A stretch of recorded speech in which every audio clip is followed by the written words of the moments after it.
This is voicemails from my phone. Right before, I'd say a couple months before I was arrested.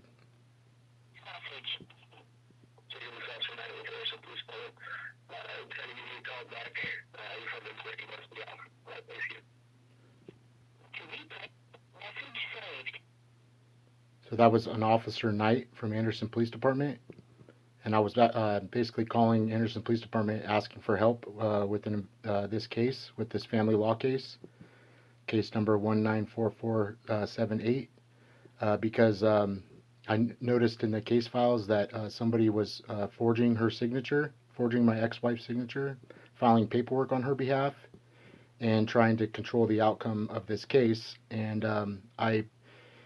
in like July, August, I was trying to get covered California insurance for Kaiser Permanente insurance, so I could take my kids to the doctor down in Sacramento, so I can get them evaluated for years of abuse.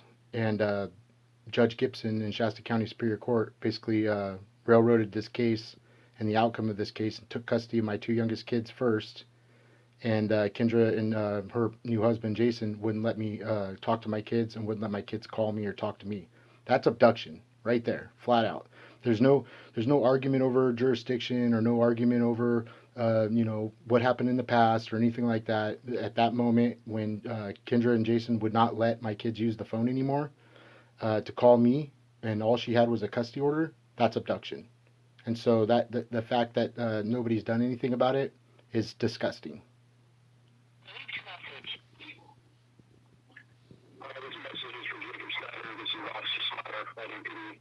I'm calling in regards to an incident between you and your ex-wife. I was hoping you might be able to provide a statement regarding your perspective and your side of the story. If you can call me back, my number is 530-768-4982. Again, this is Officer Snyder, RPD. Okay, I'm about to leave a message right here for Officer Smithers, but that's just once again, that's another detective from Reading Police Department that was calling me regarding this case, and basically he wanted me to give a statement of it. He said an incident that happened with me and Kendra. I don't necessarily know what incident he was talking about. Me and Kendra had never had any problems. After she moved up here in like 2018, we were co-parenting and doing split custody. So, and we were talking on the phone. So from like 2018 to 2020, we had no problems. And then we started family dynamics therapy, and and I was opposed to that, and I'll show you the court orders. But I was basically didn't want my kids to have anything to do with One Safe Place or family dynamics therapy again. And it was court ordered that we picked a therapist, a different therapist, and that got railroaded again by Judge Gibson. And I'm going to show proof of that as well in court orders. But I just wanted to play these messages.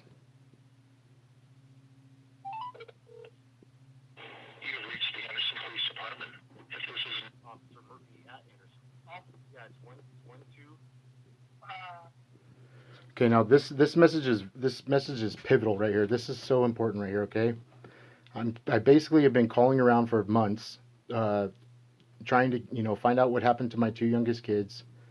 The fact that they can't use the phone or call me or their brother is devastating. It's so scary.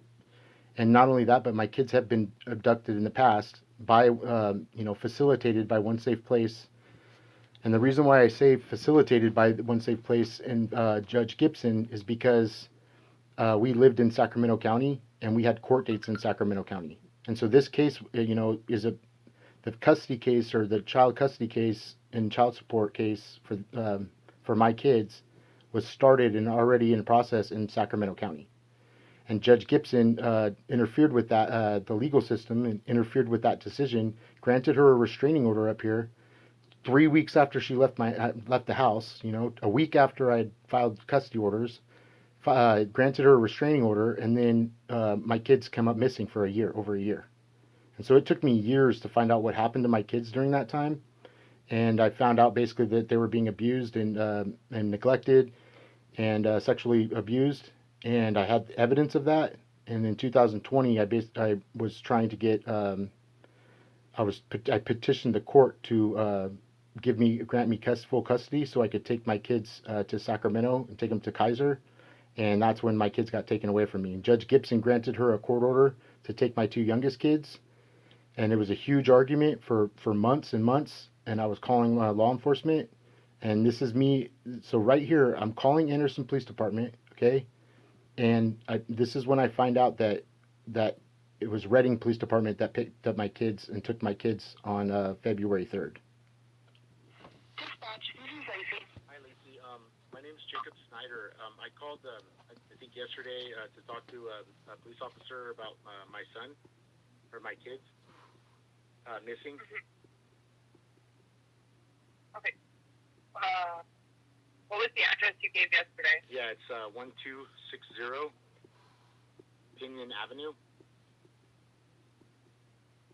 And I talked to somebody yesterday. I believe I talked to you and Officer Murphy showed up here with some okay. some What's the address? What's the address so I can pull up the call? Yeah, it's 1260 Pinion Avenue. Pinion. Yep. And what I'm trying to do, I'm trying to talk to somebody about the case or the information. I had that officer called me the other day and leave me a voicemail. And I called the other day, and I was telling the officer that Officer Murphy had came here to pick up my son and serve me court orders. And then I was talking to dispatch, and they were saying that there's no Officer Murphy at Anderson Police Department.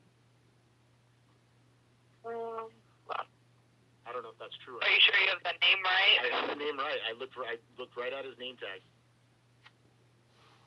Yeah, we have Reading Officer Murphy. Okay, so that's confusing to me because an Officer Murphy came down here to serve me court orders. Yeah, he's RPD. Okay. I'll put did the officer not call you yesterday? I'm having issues with my phone. I'm having. Oh, I was gonna say it. Okay, I'll go ahead and have a officer give you a call again today. Okay, it's just gonna be an advice call though. Yeah, no worries. I just want to figure out what's going on. Thank you. Okay. What's your address? Opinion is your. Okay. Now there's a few things that are going on right here. One is I just figured out at this time that it was Reading Police Department that showed up at my house in Anderson. Okay? They showed up at my house in Anderson and they took my oldest son away from me. Now, there's a few legal problems with that. One is it's outside of their jurisdiction. So Reading Police Department, come to my house in Anderson, California. That's outside of Reading, California jurisdiction. Reading Police Department jurisdiction. Okay? Number two is they served me a restraining order against me and took my oldest son basically because there was a restraining order filed against me and my son was part of that. So there was no, at this point, there was no social worker involved and there was no report or police report or anything in that nature to justify the restraining order in the first place.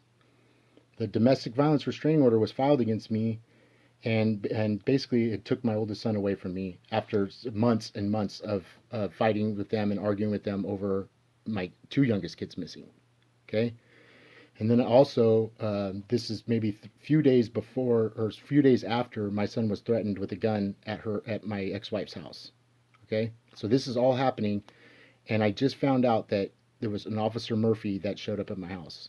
Now, in the criminal case against me, when I got arrested in March, I requested the discovery for this case, and in those files, in those police reports, okay, it was basically said that it wasn't Officer Murphy that showed up at my house, that it was two Anderson police officers, and they listed their names.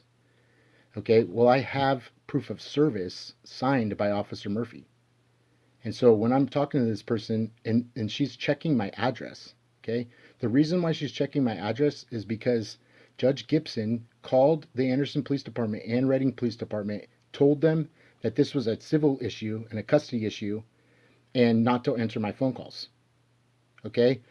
Not to answer my phone calls or my son's phone calls or my wife's phone calls. Basically anything from this address or her address, don't worry about it. Don't do anything about it. And I talked to an officer in Anderson, and he confirmed that. He said that Judge Gibson called them and said that this was a custody dispute.